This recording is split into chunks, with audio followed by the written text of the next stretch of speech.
Oh gosh. Oh, hold on a second. I think we're in business. Hold on.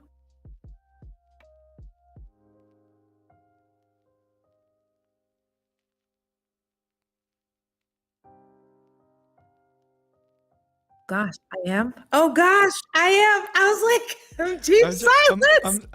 I'm sitting here, audience. I'm sitting here trying to tell Bianca that like I had Bianca muted at first, but Oh Bianca's gosh. like, "Oh, I'm just gonna sit here This now." is so this is so How's it going, chaotic. everyone? Oh my gosh, this is so chaotic. All right, wow. Hi, we're live. We have sound. I am here. I was like multitasking because delivery orders came late. But anyways, what am I eating? Nothing. Like so that is where we have started. But hey everyone, you're probably noticing my fellow co-host is not with us. I mean, he's on holiday. It's when in London, but still we're super excited to have y'all today. We're calling this the burr testing. Is it the burr? BR Burr? testing, a little Yes, BR testing. yes. So we call it it's a little BR testing. So super excited today. Like, what do we have? The bathroom. Yes, yeah. But then hold on. But if I'm the B, oh yeah, the bathroom testing? No, no, no. Um so yeah, today we have Rishab on. This feels so chaotic, but I love this for us. So all right, today, what can you expect today? So today we have a special guest, Rishab, and then we have a demo from Rashab as well. And then we have some announcements. I don't know, I feel like we're like extra official. We have some announcements at the end, but yes. Oh my gosh, for Vertibles, yes, it was a journey. This is what happens when you are eating your meals later. But yeah, Rashab will be joining us. And yeah, let's highlight a little bit about Rashab. Oh, you want me to do the thing? Oh gosh, not yet. Not yet. Oh gosh. I feel like I'm so off script today. Let's try this again. Let us try this again. It's all So, good. all right. So you probably are hearing a voice and I'm like, what are we having today? So today I'm having water with electrolytes. This was actually from when I went to go see Usher in Vegas. It was great. Highly recommend.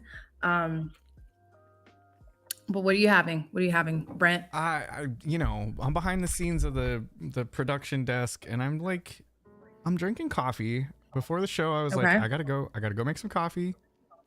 So I did that, and I've got a brownie and a Okay. tiny little piece of this like lemon poppy loaf thing, and these came from a little team thing that we did this week, which was nice. Oh no, that was a vibe. Let's see.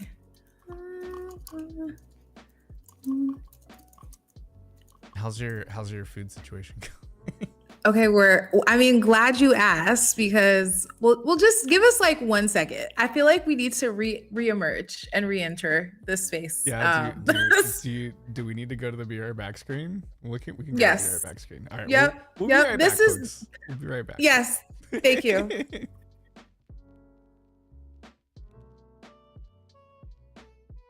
How do y'all like the new Be Right Back screen? Let me know in chat. Let me know in chat.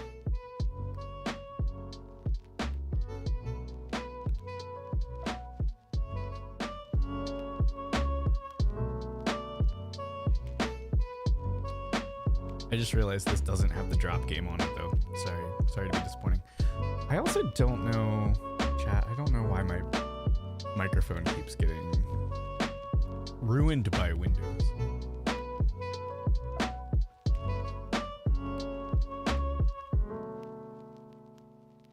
I have no volume. I don't understand why.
All right, friends.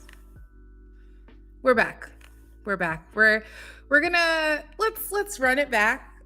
Thank you for joining us on these adventures. Hey Toe Frog, aka Chris. So when I was switching over, so we were talking about what we're having. Brent had shared that he had some brownies and regular brownies, and and some leftover coffee. Anything else? Anything else? Would you have? Whoa! Regular brownies, regular brownies. That's what I said. I know. I fixed my volume issue too, I think. Yeah. No, the brownies and the popular from our team building thing was great. Oh, from Tartine. That was so cool. Yeah, Tartine Manufactory. If anyone's based in SF, highly recommend Tartine. It's great. Also, shout out to y'all for indulging our chaos. This lovely stream kickoff, it worked out. It worked out. Okay, what? It's a different week this week. It is. We're feeling the lack of Alex. It's okay. It's all good. We'll be good. We will make it happen. But this is not to say this will not be a great show. This is a great show today because we have, again, the burr today. So I don't know, like for folks who might not know Rishab, I'm wondering if we can kind of let's we had some good content with Rishab coming on stream. So yeah. You got that? For us? Yeah, well, I could drop that. We put a little thing out there. We put a little thing out on YouTube today, and it went out about an hour ago. And I figured maybe we could play it here to get people a little quick bite of what Rishab's into, and then when we come back, we'll have our guest host, I guess technically. Yes. So yeah, check it out. Let's folks. do it.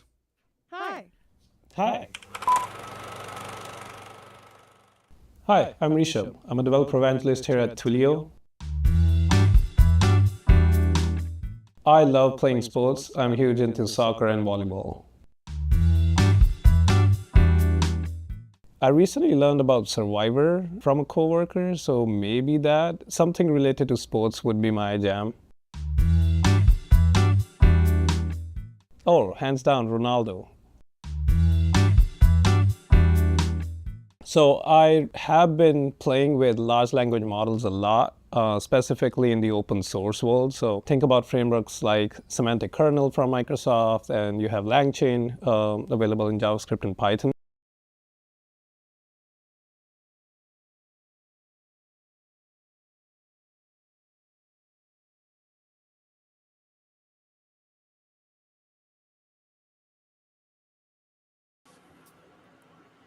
Wow, Rishab, you just have been transported. You told the people to join you. Now they have joined you. Hello, welcome. Hi. Thank you. Also, I just realized I'm wearing the same outfit that I have in that video. So you might think that was shot just right now. Wow, but yeah. really on with the branding, I feel like. But I love this jacket. No, it is like solid branding. I was just like, yes, we promised. Rishab has more clothes. I do too. I also love this sweater. And I feel like I might have been wearing another color of this sweater. So it works out. So Rishab, like, where in the world are you? Rishab, what? Yeah, so I'm based out of Canada. Typically, I am in Waterloo, where I am living, but I'm at my brother's place as of right now in Edmonton, Alberta, which is a beautiful city. And yeah, my parents are visiting from India, and that is the reason why I'm here. Oh, that is so awesome. No, yeah, it's so interesting. Even just like I love having our DevNetters from like all over. So it's pretty cool. So I think folks I'm curious. I'm gonna speak for the folks in chat, but like what is the Rishab journey? Like how did you get into evangelism, or if you were to, yeah, just kind of curious, like, we heard a bit about your title, but yeah, like how'd you get in here? Yeah, I think if I look back at my journey, it was very like organic and smooth into developer relations or evangelism. I started in customer support, so I was doing tech support for a SaaS company. That was my first job. I don't have a computer science degree, so it was really easy to get into that. And I soon realized that I don't want to do this for the rest of my life. So after a year about in that role, I decided to shift my focus towards cloud engineering, because this was back in 2017-18. Cloud was, really hot. It was being adopted by smaller, medium-sized companies, and our SaaS company used AWS, and I'm like, okay, I'll learn AWS. Will you move me to the cloud team? And they were pretty supportive about it. So for the next 4 years, I did infrastructure engineering at that company. And then along with that, around 2020, when COVID hit, just like others, I had a lot of time and an iPhone with a pretty decent computer, and I started recording videos about cloud computing. I thought that there were people out there who are on a similar path like me, who are self-taught, looking for resources. And I myself leaned on to many of the amazing YouTube educational creators in the tech space. So it was a way of giving back, but I think that content was what Twilio's attention, like I got Twilio's attention, and I was able to get into developer relations or developer evangelism. And it's been 2 years. Got it. Awesome. Let's see. Looks like there might be some audio stuff happening. Today clearly isn't something in like retrograde or the moon or something like that. Okay. I think we might need you to refresh. I think we had some tech issues. Yes. All right, cool. So if you see Rishab drop out and come back, that's what's happening. So yeah, clearly today we are just, It's a whole thing.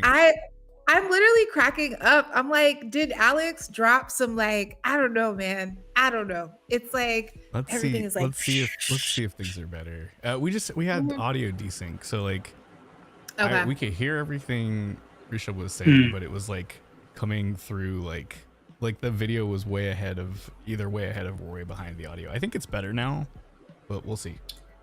Yes. Okay. Wow. Yep. Seems Revertables. We've come, I'm telling you, clearly Alex was like, distraction. Just like that, distraction. So back to your story, Rishab.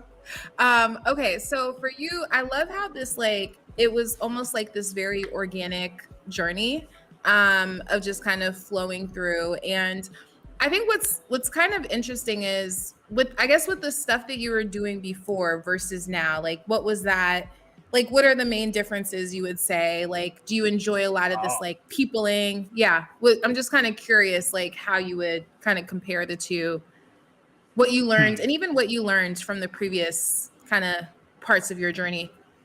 Definitely. I think it is a lot different than the 4 years that I spent in a single cubicle, heads down, focused on, in engineering stuff, specifically in the infrastructure space. So it is a lot different, but I really do care about developers, and I feel like I've had a soft spot in the past, even before joining Twilio, for companies that do care about developers. And I think that's how I linked this role to be a good step forward for me. Is okay, with my own content previously, I was trying to help people get into cloud, make them understand technical concepts. And it is very similar to that, here at Twilio too, is we have all these amazing products and APIs, and we want developers to be onboarded as easily as possible. We want to make sure there are resources available, there's help available, the docs are well documented, there are use cases to our blog posts or videos. So I think it resonated very well with me. But um, the beginning of this role, the the amount of social energy you need, especially when you're attending conferences or events or you're at Hmm. meetups, that did take a toll on me. But I realized like how you definitely need a balance. Like you just can't be doing events every week.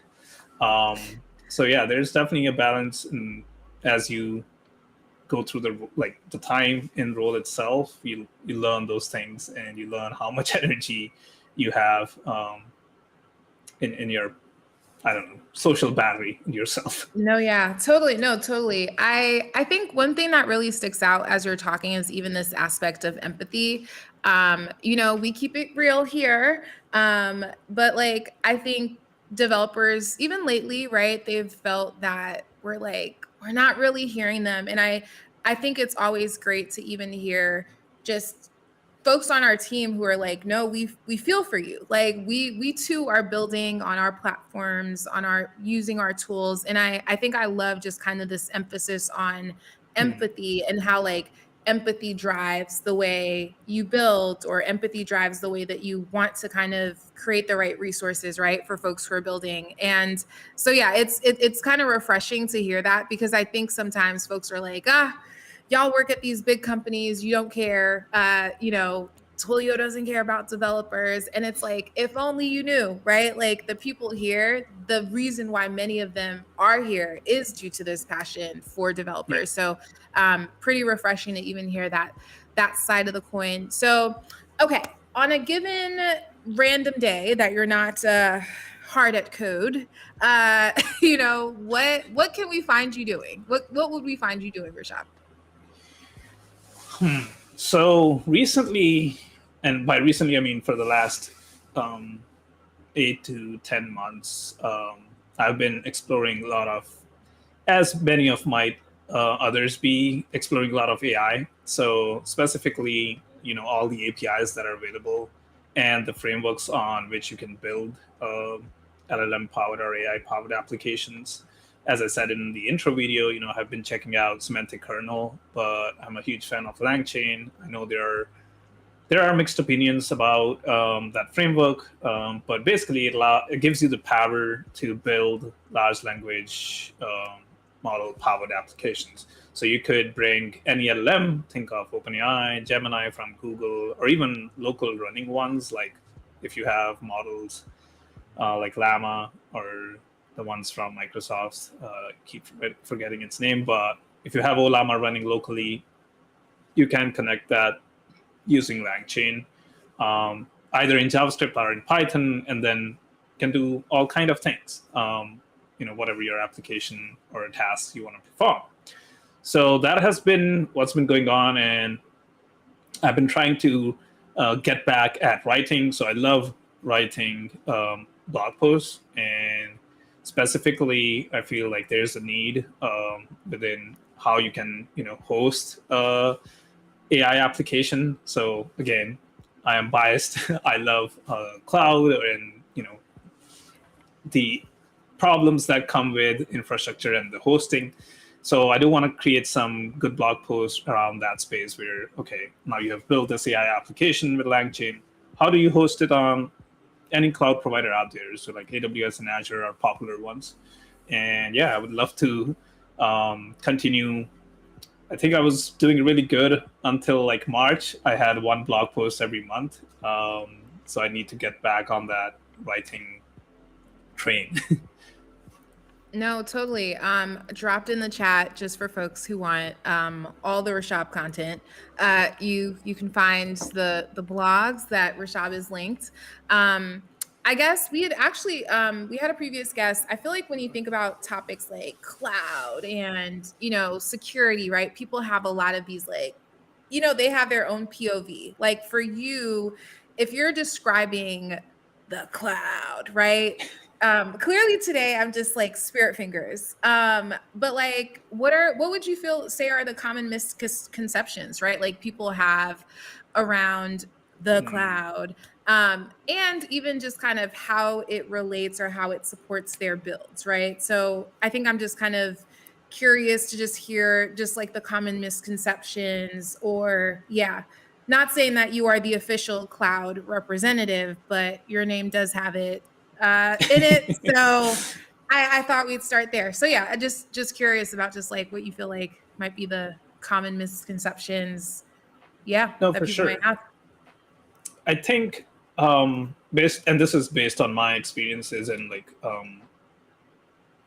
chats that I've had with folks that are Mm-hmm. either new to the cloud or are new to the tech industry, is that they think cloud is like a magical landscape where you just send code and works, or is hosted by these big corporations. Whereas cloud fundamentally is someone else's computer. It can be even your own computer that is sitting at home. So in my case, since I'm traveling right now, I have this um, really good spec PC that I can connect to, which is at my apartment, 3,000 kilometers away. And that for me acts as a cloud, because it's still private. It's not public cloud, but in short, it gives me access to compute, to my resources. So if it's as simple as accessing your docs over internet from another machine, it acts as cloud. So fundamentally, that's the definition. But Mm-hmm. these big corporations like Amazon and Google and Microsoft and even Twilio, we have Twilio serverless, which we can talk about. Yeah. But they have built abstractions around the Mm-hmm. basic computing needs or database needs, and those abstractions allow you to host your applications in more simpler ways on their platform. But you Mm-hmm. still gotta pay the bills. So one of the great things that came out, I want to say last week, is the What is Cloud video on the Twilio Devs channel. So if you want to learn what is cloud, go check it out. I think there's a great analogy there about how it can be related to utilities, right? That is just the billing model of the cloud itself. So it's pay as you go, which makes businesses more agile. But I'm going on a different spectrum here. But at the end, it does act as utilities. So just like we need Mm-hmm. electricity, I could just switch on another switch here and I'll get more light, or I can switch it off and I'll get less light. Similarly, you Yeah. can go to AWS, spin up a big instance, you will get more compute power. And if you want a smaller compute instance, you can just pick a smaller one. So yeah, basically, all of your computing and storage needs are taken care of by these cloud providers on the Mm-hmm. tips of fingers. It's like literally it takes seconds or minutes to Yeah. deploy infrastructure, whereas traditionally, you would have to buy hardware, you would have to set it up, get it network configured, but gone are those days, and hence it gives smaller companies that are just starting out the power to build quickly. No, I love that. It's so funny because I just realized actually that you did have that that video. No, I was like, oh, I literally Shameless plug. promised. I know. I promised we did not like this was not a setup. It was we were Yep. organically talking about the cloud. Duh. So no, that's awesome. It's kind of interesting.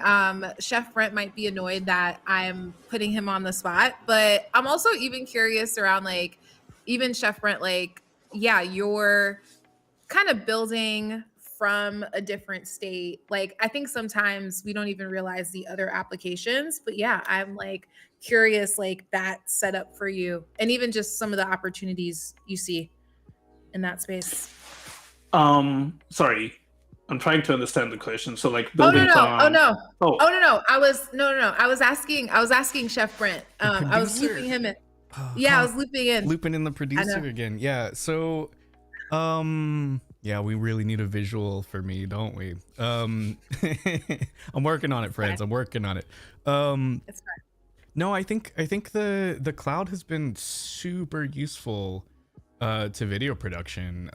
Like the Mhm. pandemic hit and it's like yeah, right, like we're gonna go into studios and record stuff, right? So the whole industry was like scrambling to figure out how to do this stuff. And we reached this point where we're now able to have guests like, y'all aren't here, right? But you're coming Yeah. into my computer here, and I'm able to compose that and broadcast you out.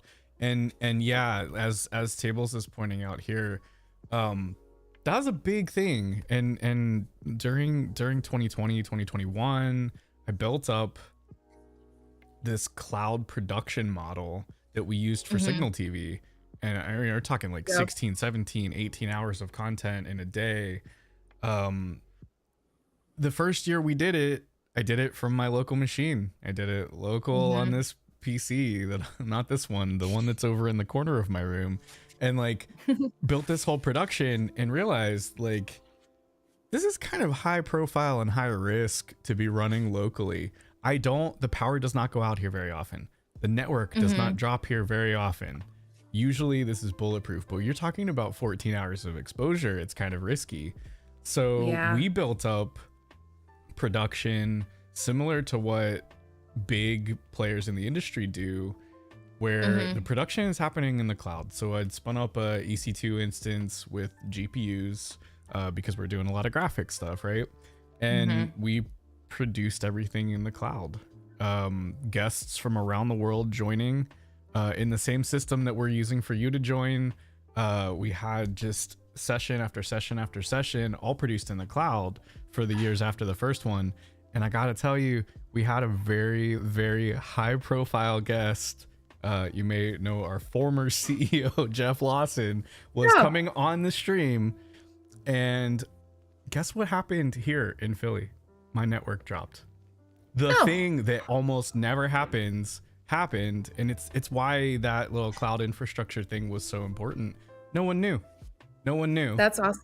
Yeah. No one knew that we had this happen. And later the debrief was just like, yeah, this is why we planned for doing this stuff in the cloud. This is why we had 3 producers, one in Amsterdam, one in Texas, and one here in Philadelphia producing a stream. It's figuring that stuff out. Like that is my favorite part of the cloud, is just like it enables these scenarios that you wouldn't be able to do. And because it's running in somebody else's data center, like they drop out even less frequently than I do. And if there's a problem on AWS, I probably already have problems locally, right? Yeah. So it's just it's always been good to just have it running somewhere else. So yeah, that's that is awesome. Thank you, Brent in the cloud, Cloud Brent, or Cloud, or are you Chef Brent, or are you Cloud Brent? I think maybe that's the visual. We just have like this random cloud up top. No, so I did that before. I did come in on a cloud, but the cloud from Super Mario Brothers. Oh yes, yes. Those little spiky things. Yeah, I used to have that cloud on a previous show. Okay, so we'll do that. Of fun. Also, I don't know if it makes sense, but if you really did want to run the what is cloud video, that is an option too. But we could do it later.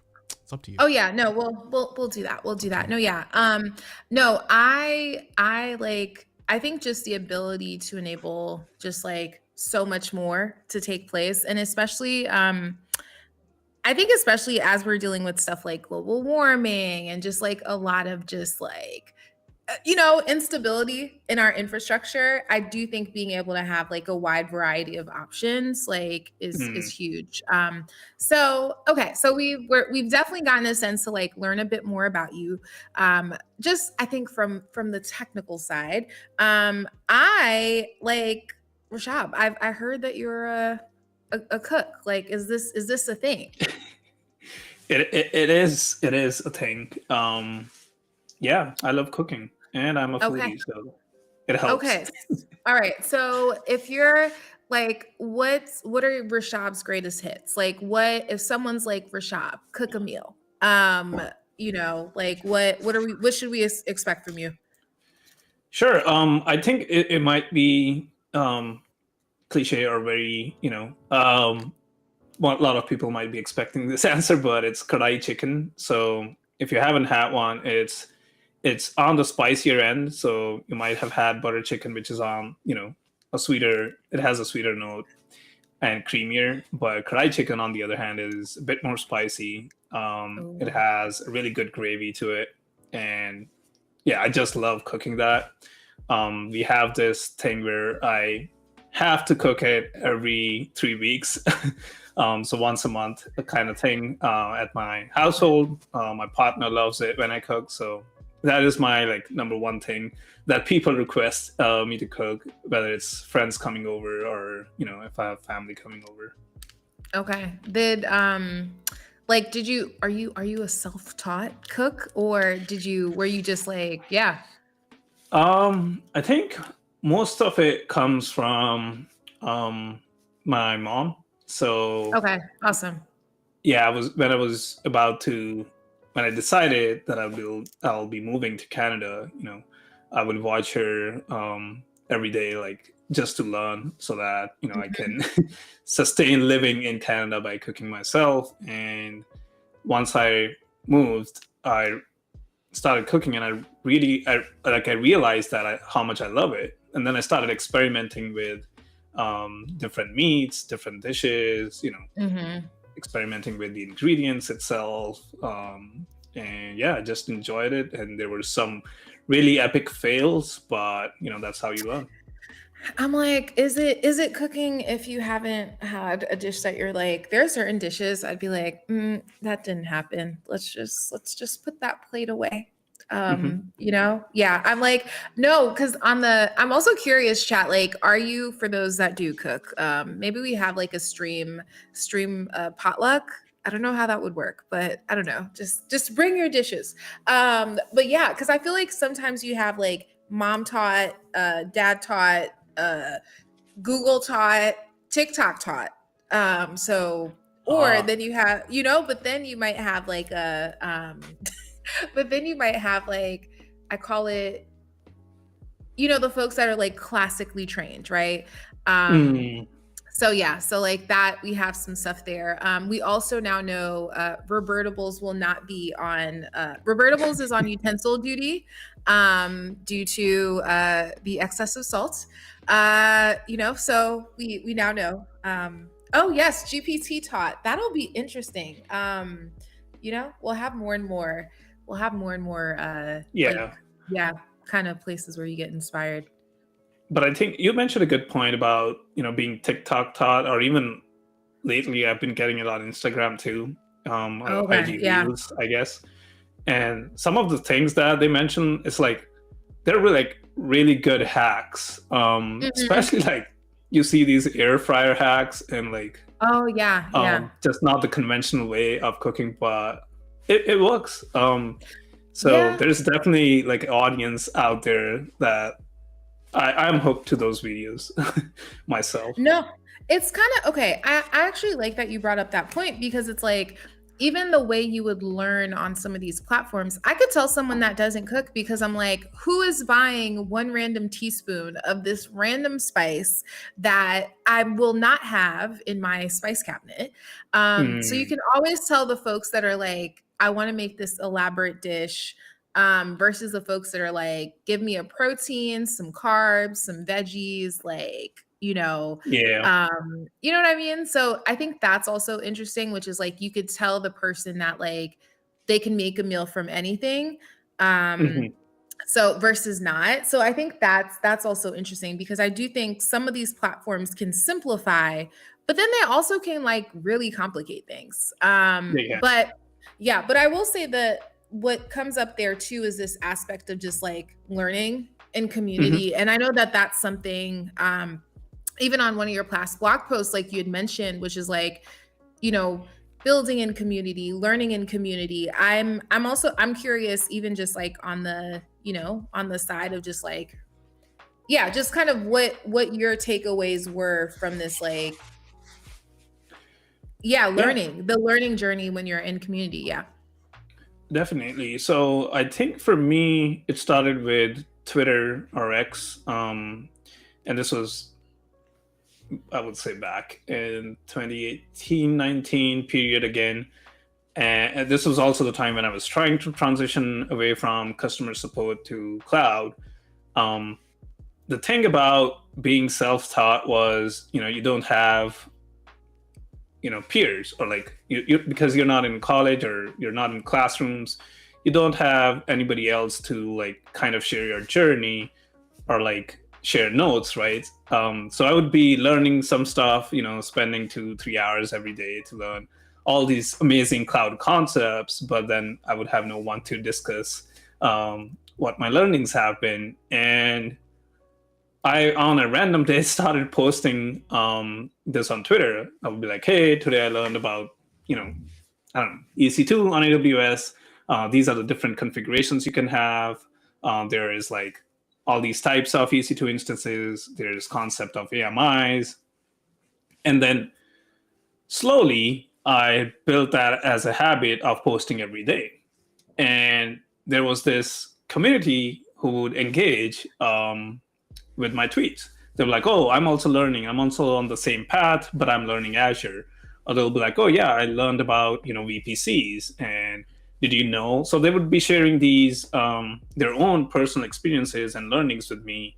And little did you know, like over a year and a half, we were this, thousands of people who would interact. And I think that, in a way is a community who were all learning cloud computing together. And I think that really kept me accountable throughout the journey. And also, there would have been things that I would have missed if it was not for that community. There were obviously things that I did wrong, and there were things that, like, I took a different path, was misguided. So I'm glad I found this community who was able to, like, guide me into the right way. And I think that is how I was able to land or got the job opportunity to work as a cloud engineer. So I think it is coming from me. I feel like building in public and building in community and learning in community is very much, important. To this day, I follow the same mantra. You can go check out my Twitter. You can go check out my LinkedIn. You'll see me sharing resources or my own experiences within this space. No, yeah. I think learning can be such a thing that is so like, oh, like the thing about learning is just like we're all on the same path, right? Like we're all trying to figure it out. And I do think building in community to me versus learning in community, like with building, you're like, oh, look at this wonderful thing. And I have to be successful at it versus I do think having to learn in community, you're learning different styles. So even on just like cooking, you take what you need, but you can also just be like, okay, this is not necessarily my style. But I kind of like it. So I think back to like the stream Alex and I were doing with like just kind of how we build. And I realize I have so much trauma. And I'm like, I build thinking about all the worst case scenarios. And meanwhile, Alex is like, like, let's just build the happy path. It's going to work. And if it works, it just works. We're solving the problem. And I was just like, oh, okay. Like different people have different ways they're going to approach how they like create and how they build. And I do think even just being able to like refine your skills and things like that. So no, I appreciate you sharing like what that meant for you and even just the impact it's had on your own journey. So yeah, we're learning a ton. But I'm curious about like, what are some of your favorite projects? Like what have been some of your cool builds? I heard at the start of the show, you might be building as well, but I'm curious, just like what have been some of your favorite builds? Sure. So as I said, I am exploring, AI powered applications, and I've been tinkering with LangChain. One of the most common questions I get, specifically from people who are trying to pursue cloud or DevOps is, hey, like I did XYZ certification, or I'm already preparing for this, certification. What are some cool projects that I can build? And looking back, I realized that I had to deal with that same issue. Is like, okay, you can come up with one project idea, but to showcase, different aspects that you understand cloud computing at a deeper level to get a job, you need to have at least like 2 or 3 solid projects under your belt. and coming up with project ideas is hard, because you just can't build a Netflix clone because of the costs associated with it. So you have to be, thoughtful about the costs associated, also what kind of architecture you want to build within the infrastructure.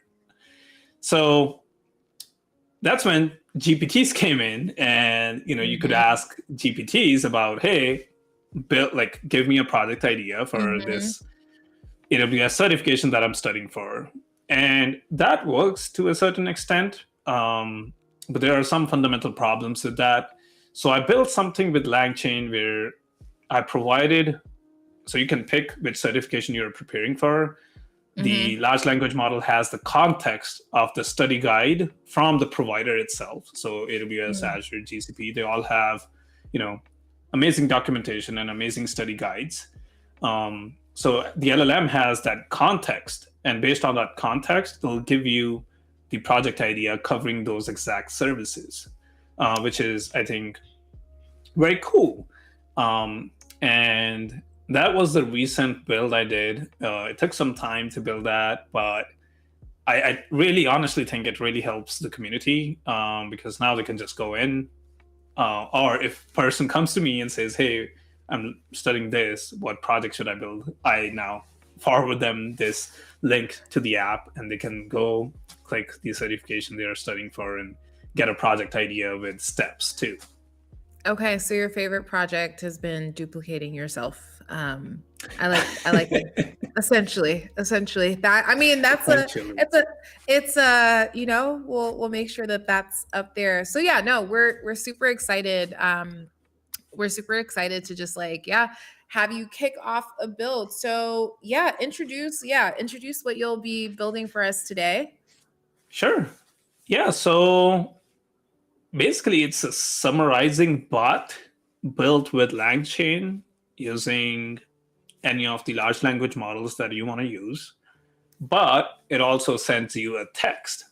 So oftentimes what would happen is I would bookmark an article that I want to read because I find these amazing reads. Either it's on the company Slack that someone shared, or it's through the community. But you only have 24 hours in the day, and I don't find the time to, or I forget sometimes that, I had this article in mind that I want to read. So what this app does is you give it the URL, it generates a quick summary. So you can either read the summary, or it asks you for your phone number, and it sends the summary over to your phone. Now, what would happen is I would have 2 or 3 texts at the end of the day, which I can just quickly glimpse. And if I really find the summary interesting, I can go back and look at the article if I want to later at the night. So that is what I build using LangChain and, of course, Twilio to power this through SMS. And let's get started. Alrighty, awesome. Okay, let me see. Share my screen. Cool. No, yeah, the bot, I feel like the bot was really solid of summarizing. It's been on the money today. All right, so we got a little screen share action going on here. Yep. So, few things first is don't get intimidated by my code editor. There's few things already happening here. I do have a folder or a project folder that I created. There's this main.py. And important thing to note, which I won't be revealing, is if you're going to use OpenAI's API, you'll need an OpenAI API key. These are some of the prerequisites. You'll also need a Twilio account SID. This is needed to send that SMS out.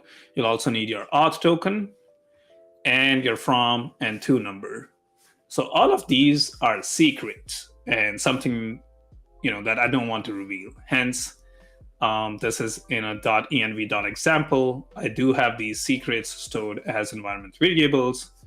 Just want to point it out that at the end when I run the script, it will be like, oh, how is this all talking to OpenAI or Twilio? These are the secrets that we do need in place.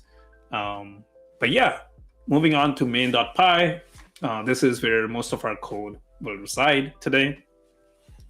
And I do have documentation open for LangChain. So if you don't know, LangChain, as I said in the beginning, it allows you to build large language model powered applications. And there are a few different concepts within LangChain that you can get familiar with. I won't be covering that in today's stream, but another shameless plug. I do have a LangChain course on Free Code Camp. So if you want to Google Free Code Camp LangChain course, you can check that out. It covers the fundamentals of this framework. But that being said, let's start with importing some of the LangChain libraries. So at first, all right, Liz, we're gonna add some stuff in chat. I think we found it. Maybe I found it potentially. I think I may have found it. Okay, yes, we found the link. We want to make sure everyone here is yes. We also have a question. What is the plugin that you're using to show all the Git info in line with the code? Right here? Yep. That's Git Lens. I can show you. So there's an extension. If I can get to the extensions tab. Okay, maybe I'll make this smaller because I can't see. There we go. Oh, no, you're... And Git Lens. I believe it's called Git Lens. Yes. So this one. Cool. That gives you this information about if the line was committed or there are uncommitted changes. Also, it gives information if someone else did the commit. So it's awesome. Great. I'm gonna resize this again. Cool. Good to go. Awesome. So LangChain has these helper libraries, as you can see. So from LangChain, OpenAI, which is their helper library to interact with OpenAI's API. Similarly, you can use any of the community or open source LLMs, so like anything from Hugging Face, right? So there are a few other things that I'll be needing and we'll talk over as we'll be using them. So to make things easier, I'm just gonna copy it. Copy pasta, as they like pasta to from this doc. Yeah. Okay. So this is all of the LangChain stuff. Then we also need the Twilio client. So you can do pip. So another point that reminds me is I do have a virtual environment set up, which has all of these packages installed, I believe. We'll find out. But you can do pip install Twilio, which will install the Twilio Python client. And let's also use .env, since I'll be using the .env file where my secrets are being stored. Okay. So now, let me bring up the article that I want a summary for.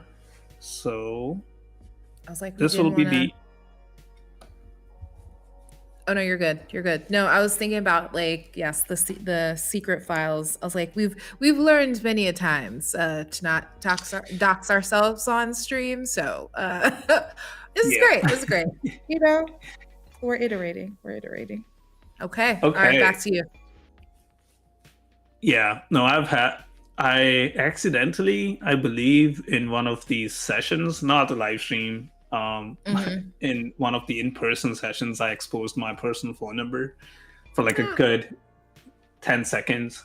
And the only thing I could do from there was to request people to not dox me. But yeah, I've been there. It's just like, don't dox me, please. Yes. Okay, cool. So what are we looking at here? Yes.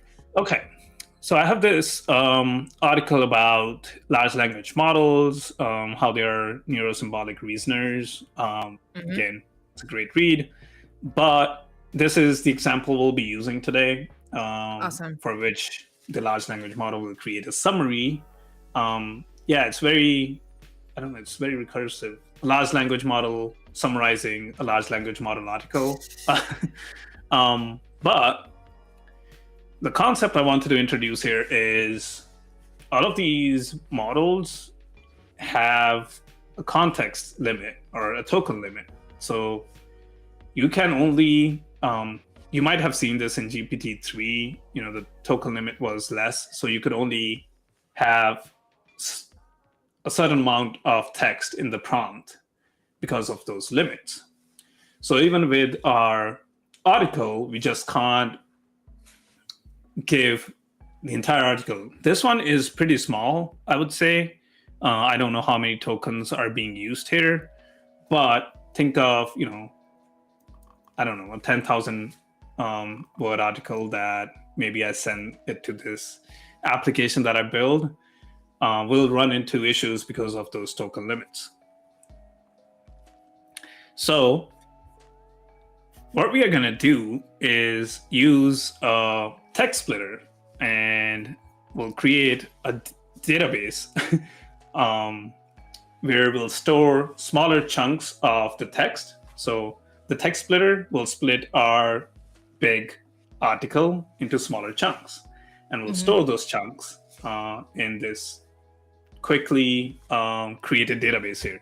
So what I'll do is create db from URL, which is the function name, and the argument that it takes is URL, because we'll typically have a URL for the article. And I believe if we look at, this is GitHub Copilot. So if we look at that suggestion, hit tab, and let's see if that suggestion works or not. I've been experimenting with different code copilots that helps me, come up with boilerplate code. So let's see. So we are using the web-based loader. Again, this is part of the LangChain library. So LangChain library has a lot of loaders. So think of YouTube video, think of PDFs, think of web-based URLs. So what this loader basically does is load the web page with taking in the URL as the argument. And then we are storing that text from the web page into a text variable. Also, do we have any questions in the chat? Let me know. No. But For sure. Well, yeah, if anyone has any questions, no, I feel like you've been doing, you've been explaining as you're going through. I'm just dropping some links of some of the stuff you're referencing. But yes, chat, if you have any questions, if you're like, what is this? What is this? Definitely let us know. Because I know some folks have used LangChain, but some, maybe not so much. So we'll keep you posted if we have questions. Thank you, Bianca. Okay. And this is where that splitter comes into action. So I'm specifically using the recursive character text splitter. Again, there's whole documentation available. You can look up text splitter LangChain. There we go. There are multiple kinds of text splitter, so you can look into which one will work for your use case. So you can see there's the recursive one, which I'll be using. There's the HTML, Markdown, code, token, character. You get the idea.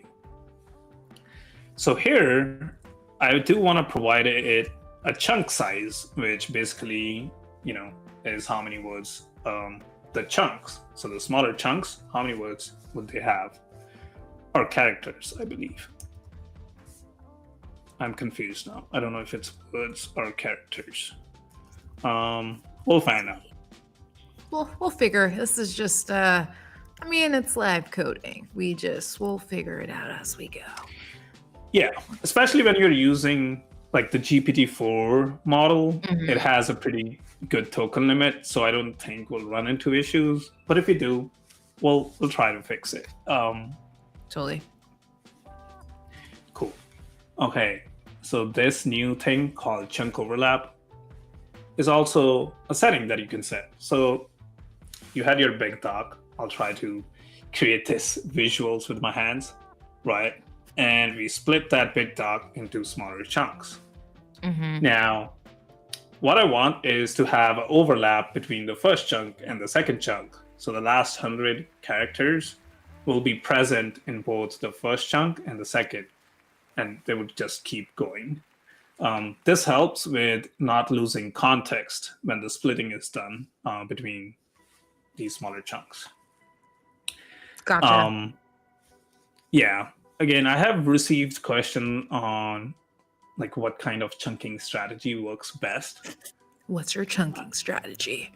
Yeah, I honestly don't know what works best. I have not spent time, like enough time to research. Okay, if it, has any impact on. I think it does have an impact, but I just don't know what chunking strategy gets the best responses from these large language models. But if someone in the chat does, feel free to chime in and help me learn some new things about chunking. I'm like cracking up. No, I'm like gonna add it to him. Like, what's your chunking strategy? How do you add context? Like, no, that is too good. I will say it's gonna be so funny when you do start to see these things out in the wilds. All the things.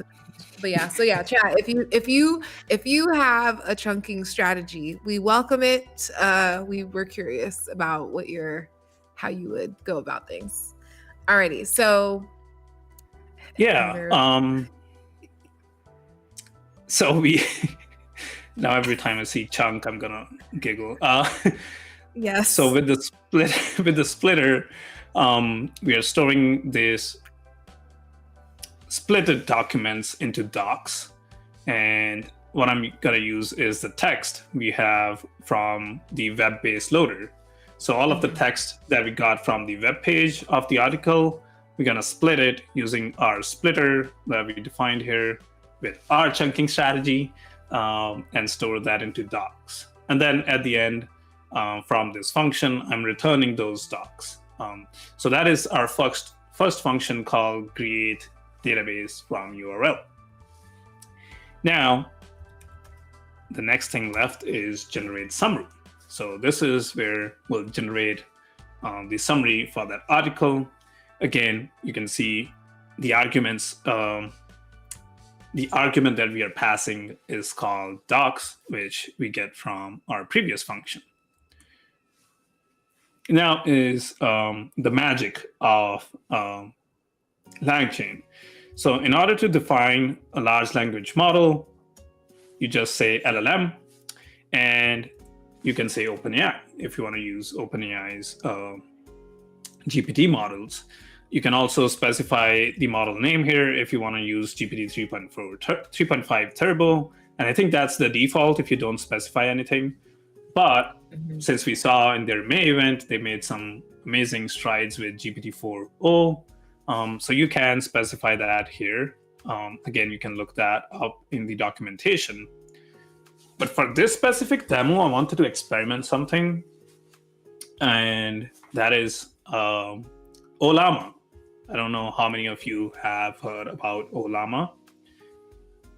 I feel like you're such an influencer because I feel like you're like, I'm just gonna test all the things, all the like, early adopter galore. So you said Olama. Yeah. Olama, cool. Yeah. Also, this is a testing stream, right? Oh yeah. I mean, this is why we're here. Or are we live? No, I'm just kidding. Cool. We had a question in chat. Was the Olama was out of Meta? Was that a Meta thing? No. Let's find out. I think they're on like a company on their own. Or it does looks like Meta has a llama. Yes. Yeah. Yes. Okay. Is it the same so llama? It is not. Okay. We're double So checking to ensure the llamas are the same. Okay. yes. Noted. um, yeah, my Meta has large language models, I think, called Llama 2, Llama 3. As you can see here, OLlama lets you run these open source large language models locally. So Phi 3 is from Microsoft. There's Mistral. There's Gemma from Google. So instead of relying on the model in the cloud, like for OpenAI's ChatGPT, because we'll be sending an API call to their model, you can also call the models locally. So OLlama lets you run the models locally, and you can basically search all the models that are available. So I have tried Mistral in the past. I have also tried Code Gemma. What else? Llama 2 is a good one. I know the new Llama 3 is out now. And there's also Phi 3, which is lightweight small language model from Microsoft, which is also good.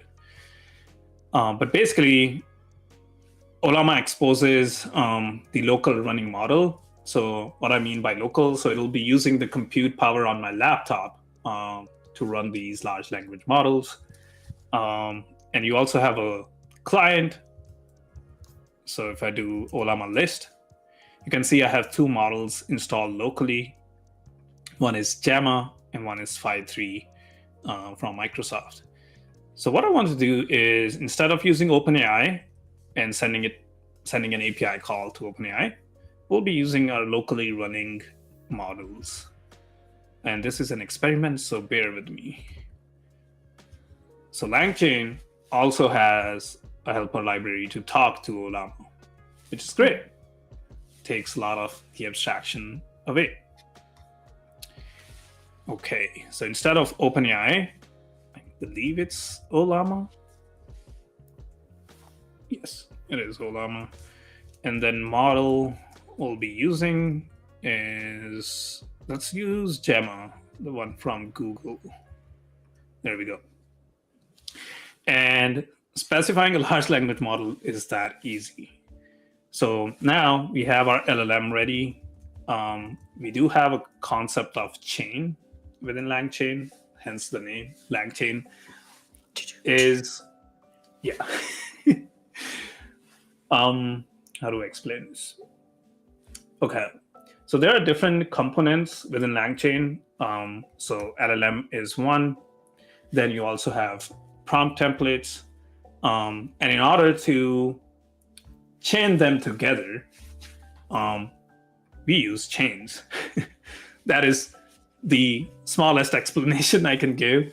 But yeah, again, you can check out my course if you want. Let me see if I have the diagram in chat. No, yeah, we had added the course. Yeah, I feel like maybe one of the days we'll have like a URL bot that's just like, here are all the links that were shared in chat. Maybe we'll do a live build of like generate all the links. No, yeah, the free code can't. We dropped that in chat in case folks needed. Yeah. Oh, okay. There we go. Yeah, I was looking for this diagram. Oh, you created a diagram for us. Okay, yeah. Fantastic. Thank you, Bianca, for posting the link. Awesome. Yeah. So as I said, there are different components for the LangChain. One is LLM wrappers. We already saw that when we defined the OLlama. There are prompt templates, and there are also indexes that you use for information retrieval. Now, combining these three components together requires chains, and that is what we are going to do here. So, okay. Why is my keyboard acting weird? Okay, there we go. So in order to create a chain, you just say chain and give it a name. So I'll be using load summarize chain. Again, this was suggested by the GitHub Copilot. So I'm just going to go with the flow. You specify the large language model. which is right here, which we'll be using Gemma with Olama. And then you have to specify certain things. So there are different chain types. Again, this is a little bit out of, I think this will be another stream on its own. So what I'm going to use is called a MapReduce chain. But we can look at the documentation to quickly get an idea of what different chain types are.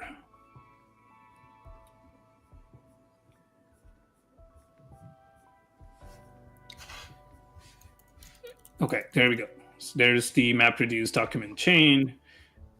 This is the legacy. So I'm still using the legacy chain, but these are all the new ones. So you have the stuff documents chain, you have the open AIF and runnable, and they all have use cases. So you can look into these use cases and decide what chain would be optimal to use within your application. I've already tried a few things. I'm also going to set the verbose flag to true.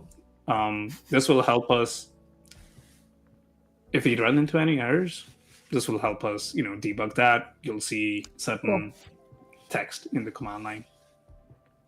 Awesome. Okay.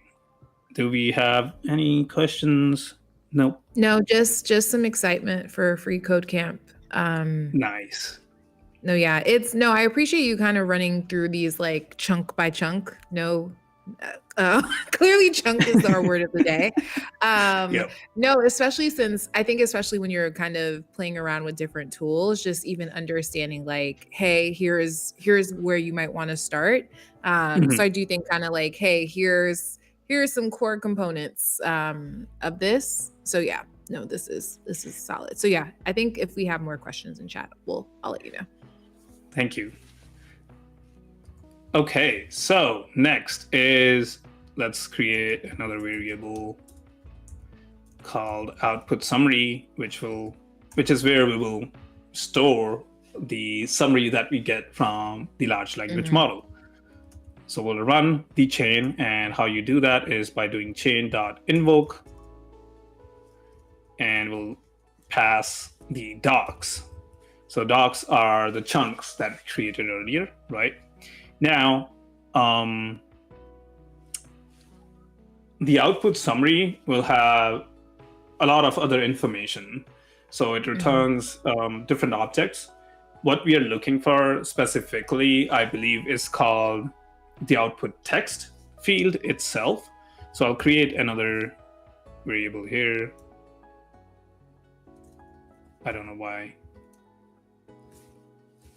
Copilot suggested that. But yes, there we go, summary. Cool. And I think it's called output text. Let me look at the docs. Yes. Barack Obama. Wow. Clearly we need to start creating merch. I will say the bot has gotten better. I'm very impressed. Did you say Barack Obama? Yes, that's what the bot, actually no. I was like, why was I about to be like, Robertable started it. I said it. You did? Okay. I'm the one that well, said you Barack and Robertables, I put y'all in the same. Was it Sorry, I'm not looking at chat, so I'm just listening to the commentary. Oh yes, no context, just Barack Obama. Amazing. And it's funny. I was like, you guys have the same voice, okay? Was it Robertables? Was it Chef Brent? One may never know. It's different flavors. Yeah. Okay. So, all right, back to you, Rishab. No worries. Okay. So what I'm gonna do is copy the URL. Oh, yes. I think we're talking basically about the URL Obama. From that. Yes, the URL from that kind of the Harvard document, not that URL. Yeah. Okay. Yeah. The article link from. Got it. kernel. Yeah. Okay. Cool. Oops. There you go. Cool. Also, I guess, yeah, this is what I meant by output text. So the output summary has different, I think it's a dictionary that gets returned. So we are just looking for output text itself. I'm saving that in summary, and then I'm just returning the summary. That is the function of this generate summary Python function that we wrote. Now let's try to create. Oh, there we go. Nope. What did I do? Tab. Okay. So Copilot suggested if URL exists, we'll need to create database or do the chunking stuff. We'll have to generate a response, and then we print that response. Chat, what do you think? Should we trust Copilot's code here and see if it works? How do you, I mean, I was actually going to ask you that. Like, how much do you feel like you have used or leveraged Copilot? I mean, we could try it. We're open here, you know? Sure, let's save it. Anything goes. Anything goes here. We'll see. If it doesn't work, we just blame Copilot. We got some folks in the mix. Hello. We're currently building. What is it? I'm trying to remember what we said we were building. We're summarizing an article. Yeah. How would you describe this build? We're building a summarizer bot that you give like an article link to it and it summarizes it, but also sends you a text with a summary that you can read later. Okay, cool. So yeah, and like we're a summarizer bot, I guess. Cool. And we're playing around with LangChain, and of course some Twilio. So yeah, text space. Yeah, text space. Too long, don't read. We have a name for it too. Okay, cool. All right, let's see. So back to you, Rishab. So where are we at? So we got we were trying to see if we're gonna trust Copilot or not. We decided to choose the yes, trust Copilot button, and let's see where it leads us. Yeah, we ran into an issue. So this bit is right, but there's something with the chunking and splitting. Again, here also we relied on Copilot, somewhat, because I changed the chunking strategy. And the error we are getting is the recursive corrective text splitter object has no attribute split, so we can't do dot split. Okay. Let's see the docs. Your chunk. It's called It's called split documents. Okay. All right. We're getting somewhere. The chunking gets messed up, so it wasn't the chunking; it was the splitting. Okay. All right. Let's give it another shot. Okay, we'll see. Oh. It is generating something. Okay. So it was able to chunk. Yeah. So we can see since I turned on verbose, we'll be seeing all of the thinking or the actions that the large language model is doing. So you can see it says write a concise summary of the following. It has these smaller text. Oh, so it finished the chain and we have a summary. Okay. So let's make it bigger. Let me know in the chat if the text is too small, but basically it said the provided papers investigate the capabilities of LLMs in symbolic reasoning. Paper 1. Weird. I don't think I gave 2 papers. Maybe. It is the chunking. So it realized that it's two documents. Okay. Okay. It all Okay. goes back to the chunks. It goes always, always Yeah. goes back. So apart from this error, it looks pretty good to me. So it says LLMs exhibit neurosymbolic reasoning abilities, representing symbolic knowledge in neural form and performing symbolic reasoning operations. And then an LLM agent designed for text-based games demonstrates improved symbolic reasoning skills.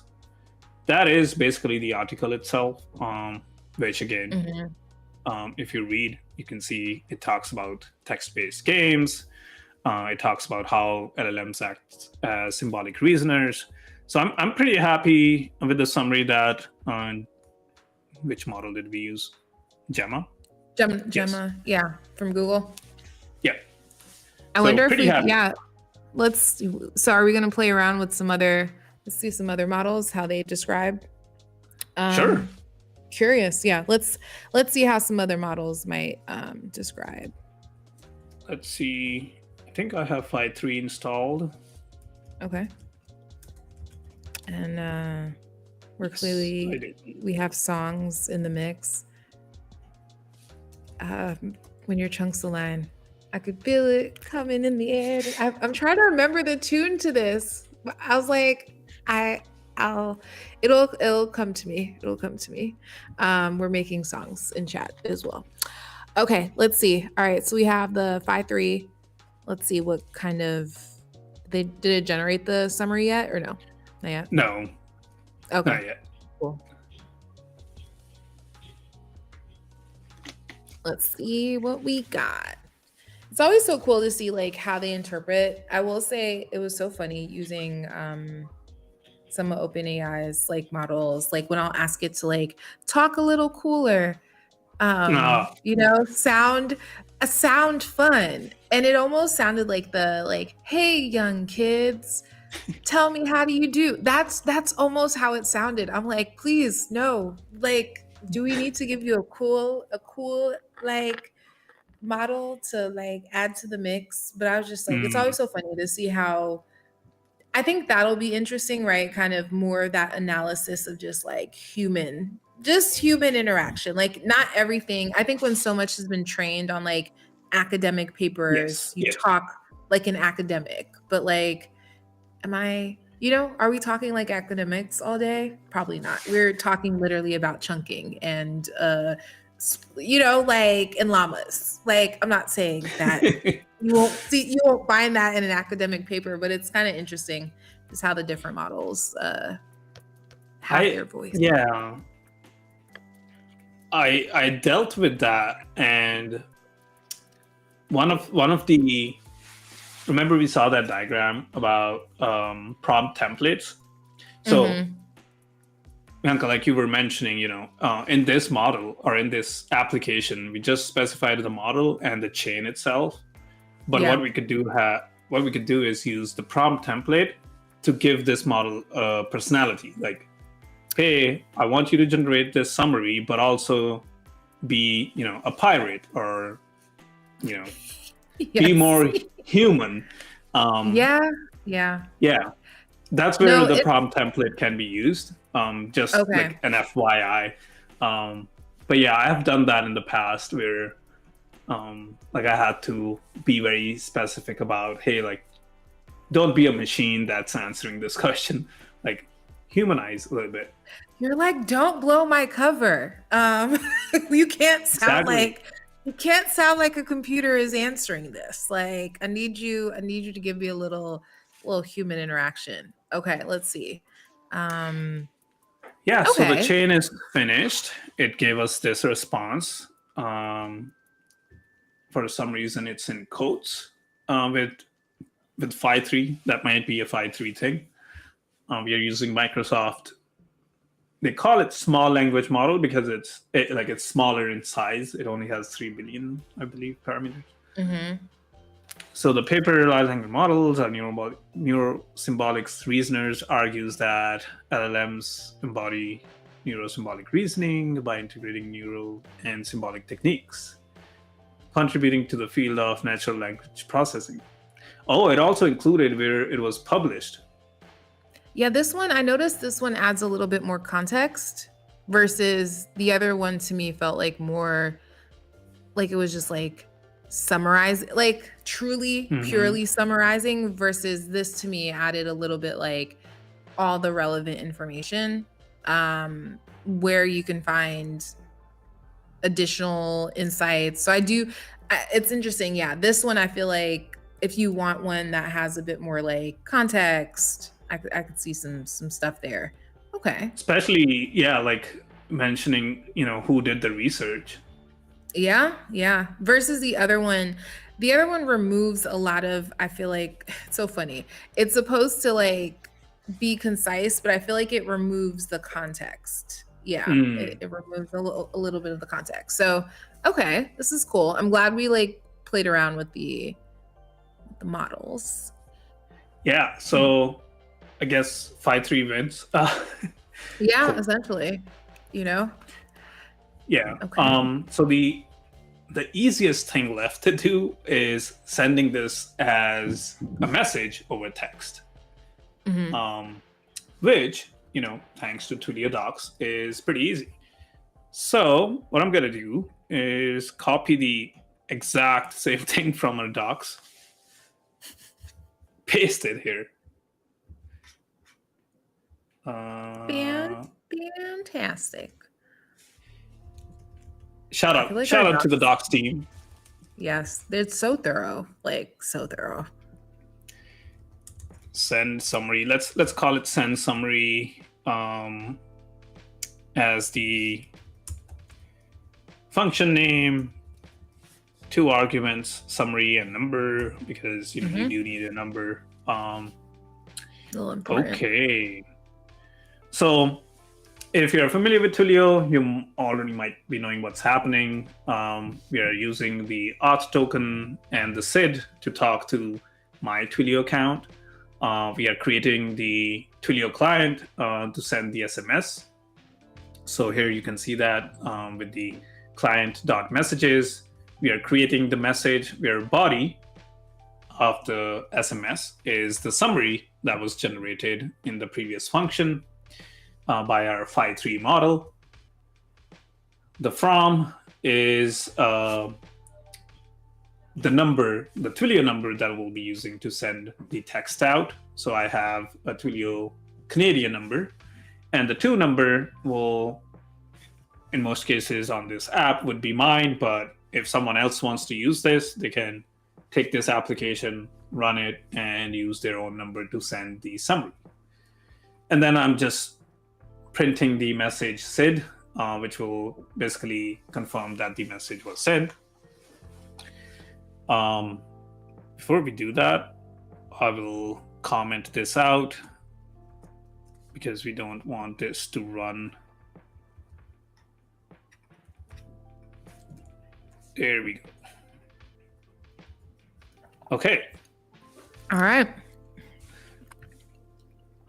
What I've also done is build a Streamlit app. So Streamlit, if you don't know, is a Python library that helps you build web applications using Python.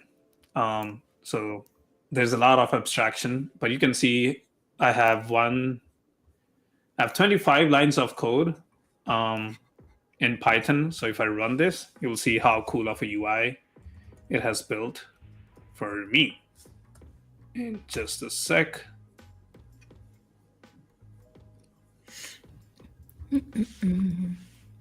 So here we go in the browser, localhost 8501. There we go. You have a summarizer bot. Cool. Yep. All right. So let me grab that article link. There we go. Awesome. Just also drop that in chat, the Streamlit, in case you're not familiar. Paste that article link in here. You can also enter your number now. Love it. And let's hit. I love enter. the like multiple ways of just movement. Swimming, clearly. Oh yeah. Like Yeah, like Okay. forget it. Wow. I'm swiping right on that neurosymbolic reason. Oh my gosh. This is comedic. LOL. Swipe right on neurosymbolic reasoning. It's like, is that the new like advertisement? Wow. Crazy times. Crazy times. Woo. Wow. Also, I don't know how I feel about the bot being like like don't let your chunks get messed up. That's how you hit it up with the picture. What is happening? I have no idea. LOL. I have no idea what that's Okay, all so we have our summarizer bot. So we put in the URL, phone number, phone number. Yes, I do like that kind of feature on the Streamlit. Okay, so what do we have from the summarizer bot? So we have this summary that was generated, which looks good to me. But also, Okay. when you enter a phone number, once the text message is sent successfully, you can see I have this info message where it says summary is sent to your phone number. Awesome. And if you look in our console, you can see the chain was finished, and you also have a SID, which is an SMS SID from Twilio. So since I'm using my phone as a webcam for today, I guess we can log into my Twilio account to see if the text went out.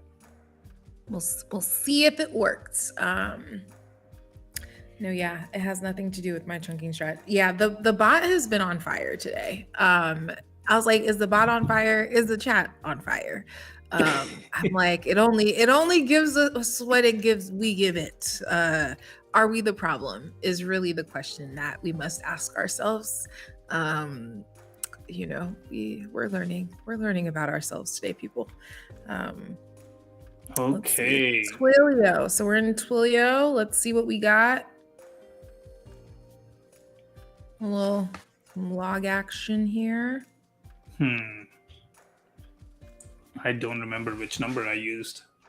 Astro, that is the adventures. Unless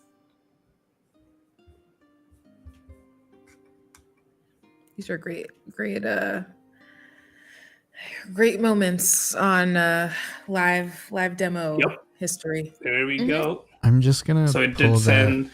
Yeah, I'm gonna pull that off screen for a second because I the noticed summary from it used that Twilio number to my personal number. So after the stream ends, I will have a text message on my phone waiting for me with the summary of this article. Awesome. No, yeah, this is pretty cool. I guess I'm, kind of curious. Like, what do you like to use LangChain the most for? Right? Like when, there are certain projects you're like, okay, I'll use this particular, one versus the other. But like, what kind of builds do you love to leverage LangChain with?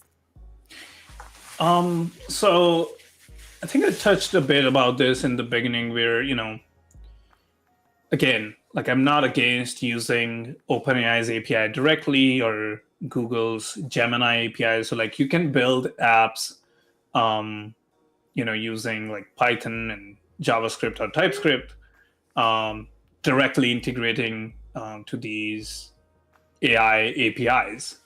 I think what LangChain, and we saw that as an example here today, is it was so easy to change the model here. So let's say in your application, you're using OpenAI, OpenAI's API directly, right? Their API calls are different when you compare it to Gemini or any other AI APIs. So you will have to change all of your calls, how you're handling the data when you get a response. Whereas in our case, it was as easy as just changing this model if you're using Olama, or even if you're using OpenAI, it was as easy as this. Similarly, if I want to use Gemini, I could do that with Google's Gemini. Mm-hmm. So especially when I'm in this, I'm still in this experimental phase where I, want to try out different AI tools. I feel like LangChain is the answer. Looking at databases, when you have to create a vector database, again, vectors are the way to store embeddings, because unstructured data is how these large language models were trained, and the best way to store unstructured data is by using vector databases. And you could be using VV8. There's Azure Search, or Azure AI Search. There's also Pinecone. So you have all these different providers, and sometimes you want to test a new provider out. And I think LangChain makes it very easy, where it's just changing it within the configuration. Gotcha. No, that's helpful. No, pretty cool. We had a question in chat. Would you want to fine tune the prompt break? The prompt break to break up the summary into multiple SMSs. What are your thoughts? Yes. So as I was telling Bianca earlier, prompt template is something that you can use to fine tune that. So if I say prompt, you can see how Copilot is suggesting summarize the following text. But you can also say like, hey, make sure your response is within, 100 words, right? So that helps. There are also ways to hard code this. So you can hard code the token size for the response. So, it is a guarantee that you will be only returned with, 100 characters. Because we saw that in the console. That is a great question, by the way. There were like 3 segments that were used to send the summary for the SMS because it was long. So yeah, you can fine tune that by using the prompt component within LangChain. Cool. If anyone else in chat has additional questions or even some projects that they're thinking of, building out, curious to hear that. No, yeah, I love how just simplified. And also once you get familiar with the docs, once you get familiar with how you want to build, I feel like over time it gets easier. I mean, how long have you been playing around with LangChain? I want to say, I was pretty early adopter. Okay. Yeah. Let's see. So my LangChain course was 8 months ago. Okay. So I would say like 4 or 5 months prior to that. Okay. Yeah. All right. Cool. Any other? Any other what's next on the horizon for Rishab? What else should we be expecting from you, on your builds?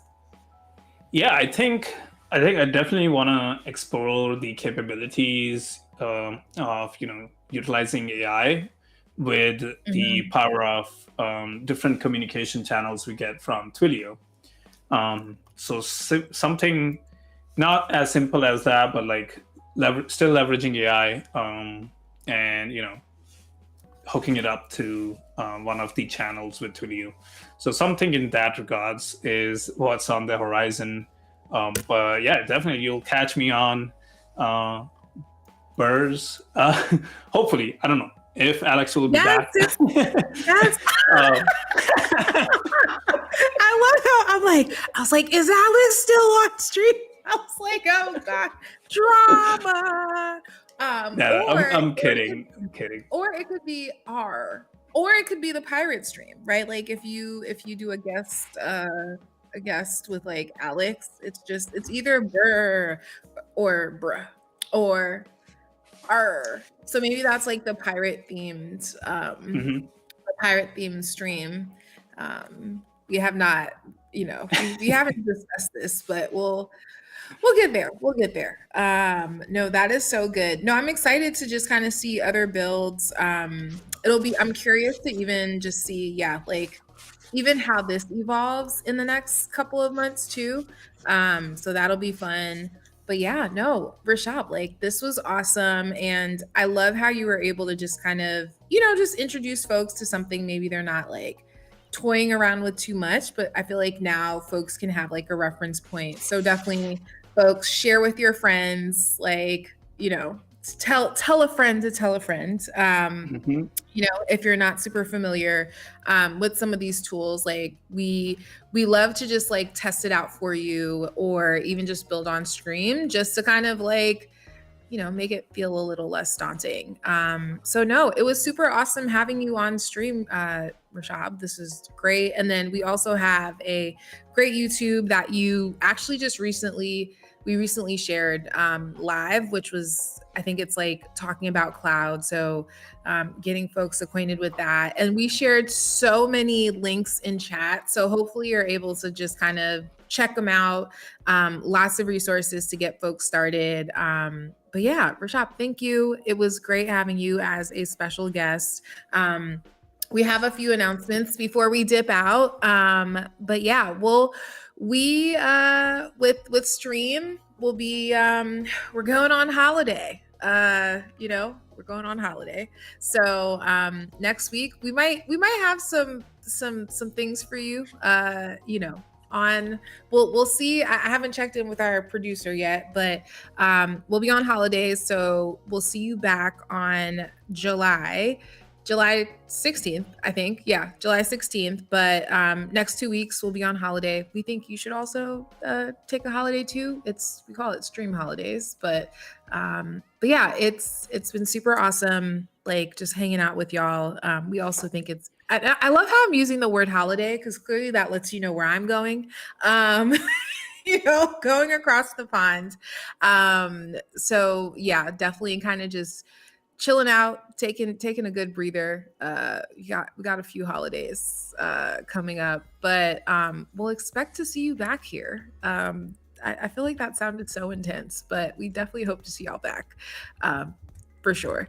July 16th, we'll be back, AB. And we'll also just like have a few, we're excited to just kind of even let you know what we have up our sleeves, or even some of the topics that we're excited to share more about. So yeah, tell a friend, have a stream watch party. But yeah, thank you everyone for hanging out with us today.